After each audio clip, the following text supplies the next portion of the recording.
सबका बहुत बहुत स्वागत है हमारे चैनल T20 मैथमेटिक्स में।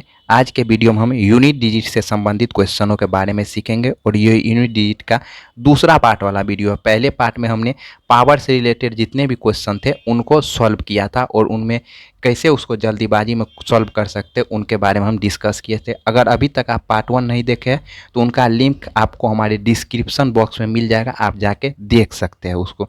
चलिए दूसरे पार्ट वाले वीडियो में जो है उनमें हमें, हालांकि पहले पार्ट के लिए मैं फिर थोड़ा सा कॉन्सेप्ट को फिर से बता दूं, जब भी यूनिट डिजिट से संबंधित सवाल आएगा तो आपको हमेशा यूनिट डिजिट से ही मतलब रखना, मतलब इकाई अंक से ही मतलब रखना, चाहे गुना में हो, भागा में हो, चाहे जोड़ में हो, चाहे घटों में हो। मेरे कहने का मतलब, अगर मैं बोल दूँ 693 गुना 762, बोलूँ कि इन दोनों को गुना करने के बाद इनका जो गुणनफल आएगा उनका इकाई अंक क्या होगा, इन दोनों को गुना करने के बाद कुछ तो गुणनफल आएगा, उनका इकाई अंक क्या होगा।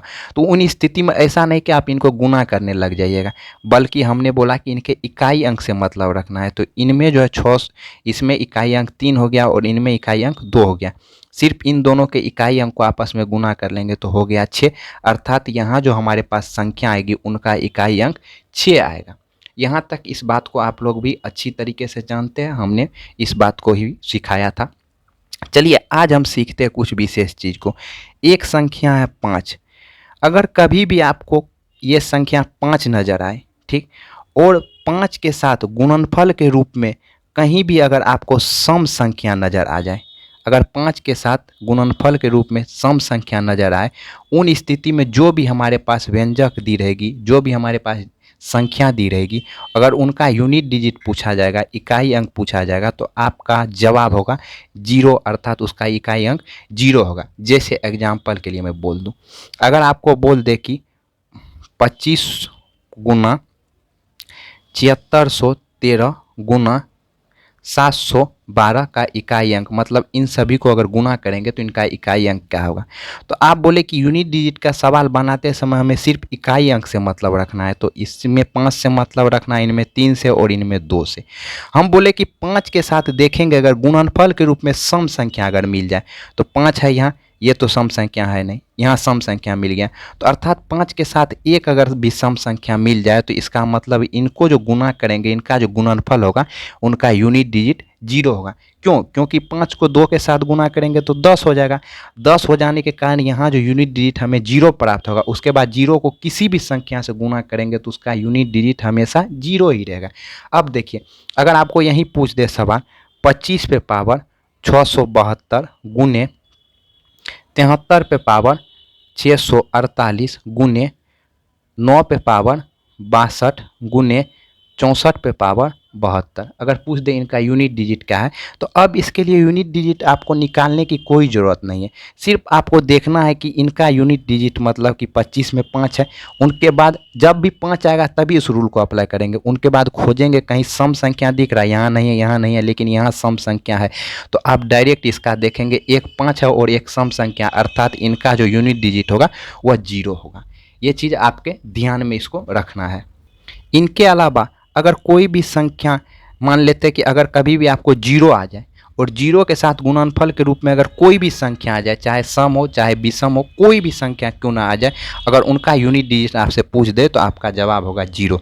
क्योंकि जैसे कि अगर बोल दे 40 गुना 7362 गुना 732 गुना 648, इनका पूछ दे यूनिट डिजिट क्या होगा, तो आप बोल दीजिएगा 0। वो कैसे?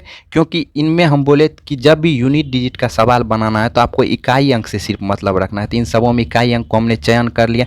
अब 0 को 2 के साथ गुना करेंगे तो भी 0, फिर यहाँ 0 आया, फिर इनको 0 के साथ गुना करेंगे फिर 0, फिर यहाँ 0 के साथ गुना करेंगे 0, तो अर्थात हमारा इकाई अंक जो है वह 0 ही आएगा। उसी प्रकार से अगर पावर के रूप में यूबे हो, मान लेते 40 पे पावर 672 हो, या 49 पे पावर 73 हो, या 52 पे पावर 32 हो, और अगर पूछ दे इनका यूनिट डिजिट, तो आपको 0 नज़र आ रहा है, तो इसलिए 0 जब भी नज़र आ जाए तो आप डायरेक्ट इसका यूनिट डिजिट बोल दीजिएगा, क्या होगा? 0 होगा, जो आपका आंसर होगा। चलिए अब सवाल के दुनिया में हम लोग चलते हैं।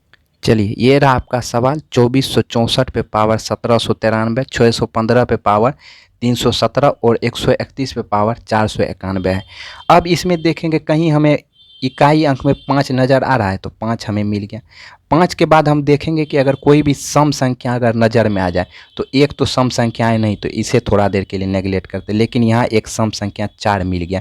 तो हमने अभी रूल सीखा था कि 5 के साथ अगर कोई भी सम संख्या गुणा के रूप में हो, गुणा के फॉर्मेट में हो और उनमें कोई भी कितनी भी बड़ी संख्या क्यों ना हो, उनका इकाई अंक अगर पूछ देगा तो वो हमारा आंसर क्या हो जाएगा, 0 हो जाएगा। चलिए एक सवाल और देखते। ये रहा आपके पास दूसरा सवाल। इसमें पूछा जा रहा है यूनिट डिजिट हमें बताइए। तो अब इसमें खोजेंगे 5 मिल रहा है, चलिए 5 मिल रहा है और एक सम संख्या भी मिल रहा है, लेकिन इतना इसमें दिमाग लगाने की ज़रूरत ही नहीं। एक ट्रिक और हम आपको बताए थे, जब आपको 0 दिख जाए ना तो ना ही 5 खोजना है, कुछ भी खोजने की ज़रूरत नहीं है।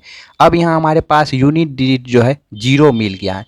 अगर 0 मिल गया तो उस स्थिति में जितनी भी संख्या इसके साथ गुणनफल के रूप में होगा उन सभी का इकाई अंक क्या हो जाएगा, 0 हो जाएगा। तो आप इस प्रकार से पहले खोजेंगे 0, अगर 0 मिल गया तो ठीक है, अगर नहीं मिला तो फिर 5 खोजेंगे, अगर 5 नहीं मिला तो उनके बाद जो हम पार्ट 1 में रूल सीखे तो उस रूल को अप्लाई करेंगे। चलिए अभी तक जो हम सीखते आए थे उनमें देखे थे कि सवाल जो है गुणा के फॉर्मेट में रहता था, लेकिन हमेशा आपके गुणा के फॉर्मेट में ही रही, ये तो ज़रूरी नहीं है। अब जोड़ घटो इसके भी फॉर्मेट में सवाल आपसे पूछे जाते हैं तो उनको भी हम सीखते हैं काफ़ी बारीकी से। गुणा वाले तो सभी आप सीख चुके हैं, अब उनका जवाब भी दे लीजिएगा, लेकिन जोड़ घटो के वाले अगर फॉर्मेट में रहेगा तो हम एक चीज़ सीखे थे कि 0, 1, 5 और 6 पे पावर कुछ भी हो तो उनका इकाई अंक वही होगा। तो देखेंगे यहाँ 0, 1 तो है नहीं, उनके अलावा अगर कोई भी संख्या हो तो उनमें क्या करेंगे, 4 से भाग लगा लेंगे। 4 से भाग लगाने के बाद जो हमारे पास आएगा संख्या वो क्या होगा, उनका यूनिट डिजिट निकाल लेंगे। तो हमें यहाँ सिर्फ यूनिट डिजिट से मतलब रखना है सभी का। तो चलिए 4 पे पावर 100 है, 100 में 4 से भाग लगाएंगे तो ये जो है 25 बार में लग जाएगा। और हमने बोला था कि अगर 4 से भाग लगाने के बाद पूरा भाग लग जाए तो उसको 4 पे पावर, जैसे कि यहाँ यूनिट डिजिट है तो उस पे पावर उतना ही दे के उसका यूनिट डिजिट निकाल लेंगे तो आंसर सेम ही आएगा। जैसे कि हम बोले थे अगर 2 पे पावर 8 हो और 2 पे पावर मान लेते हैं 4 हो, इन दोनों का यूनिट डिजिट सेम ही होगा। क्यों? क्योंकि ये 4 के गुणज का है। 4 के गुणज का जितना भी आएगा, मान लेते हैं 2 पे पावर अगर 16 भी आए तो तब भी इनका यूनिट डिजिट सेम ही होगा। तो 2 पे पावर मतलब कि 4 के गुणज में जब भी हो तो 2 उस पे पावर 4 रख के उनका यूनिट डिजिट निकाल लेंगे, सेम ही आएगा। अब चलिए यहाँ 3 पे पावर 4 से भाग लगाने के लिए हम बोले थे कि आखिरी के सिर्फ 2 अंकों में भाग लगाना और सभी में नहीं लगाना है। 37 में लगाएंगे तो 4 नमा 36, शेषफल 1 बच गया। उनके बाद यहाँ 7 पे आ जाइए, सिर्फ यहाँ भाग लगाइए, यहाँ लगाइएगा तो 4 छके 24, शेषफल 2 बच गया, ठीक ना। इसे तो हम बताए थे समझाने के लिए। चलिए इस यहाँ इसको लिख सकते हैं 4 गुने 4 गुने 4 4 बार, और यहाँ प्लस के रूप में 3 आ गया, और ये मेरा आ गया 7 गुने 7, ठीक। सिर्फ यूनिट डिजिट से हमको मतलब रखना इकाई अंक से। 4 को 4 के साथ गुना करेंगे तो 16, इकाई अंक 6 होगा। फिर 6 को 4 के साथ गुना करेंगे तो क्या हो जाएगा, 6 चौके 24, इकाई अंक 4 आएगा। फिर 4 को 6 के साथ गुना करेंगे, 4 को 4 के साथ गुना करेंगे तो 4 चौका 16 अर्थात इकाई अंक 6 हो जाए। यहाँ से पता चल गया इकाई अंक इनका, तो 3 का इकाई अंक 3 ही होगा, और 7 7 49 अर्थात 9 हो गया। 9 हो गया तो इनका इकाई अंक 9 हो गया। अब आ गया 6 + 3 - 9, ठीक ना। 6 + 3 जोड़ेंगे तो आपका क्या हो जाएगा, 6 में 3 जोड़ेंगे तो 9 होगा, और 9 में से 9 घट जाएगा तो अर्थात आपका हो गया 0। तो अर्थात इनसे जो प्राप्त संख्या होगी उनका इकाई अंक क्या हो जाएगा, 0 हो जाएगा। चलिए एक सवाल ये है, इन्हें हमें जल्दीबाजी में सॉल्व करना है। तो हम बोले थे कि हमेशा आपको यूनिट डिजिट से मतलब रखना है। तो यहाँ यूनिट डिजिट क्या है, 7 है, और 7 पे पावर 1999 है। यहाँ जो है प्लस है, 1 पे पावर जो है हमारा 1999 है। उसके बाद माइनस, फिर यहाँ 7 है, 7 पे पावर 1999, ठीक। हमेशा आपको यूनिट डिजिट से मतलब रखना। अब यहाँ देखिए प्लस के रूप में है, ये माइनस के रूप में, ये दोनों आपस में कट जाएगा। अब 1 पे पावर कितनों भी देंगे तो उनका इकाई अंक क्या होगा, 1 होगा, अर्थात इनका जो आंसर हो जाएगा वह 1 हो जाएगा। इस प्रकार से आप काफ़ी जल्दीबाजी में बना सकते। चलिए ये काफ़ी इम्पोर्टेंट क्वेश्चन है, ये कई बार आपके एग्जाम में एसएससी में पूछे जा चुके हैं। इनको ज़रा ध्यान से, इसमें इतना बड़ा देख के आपको डरना नहीं, देखिए कितना आसानी से निकल जाएगा। एक चीज़ आप लोग सीखे थे कि अगर 0, 1, 5 और 6 हो, इस पे पावर कुछ भी क्यों ना हो तो उनका इकाई अंक वही आता है। अब देखिए यहाँ 1 पे पावर 98 है, तो अर्थात यहाँ से हमें इकाई अंक क्या प्राप्त होगा, 1 होगा। उसी प्रकार से यहाँ 1 है, 1 पे पावर 29 है, तो हमने बोला 1 पे पावर कुछ भी हो तो उनका इकाई अंक क्या होगा, वही 1 ही होगा।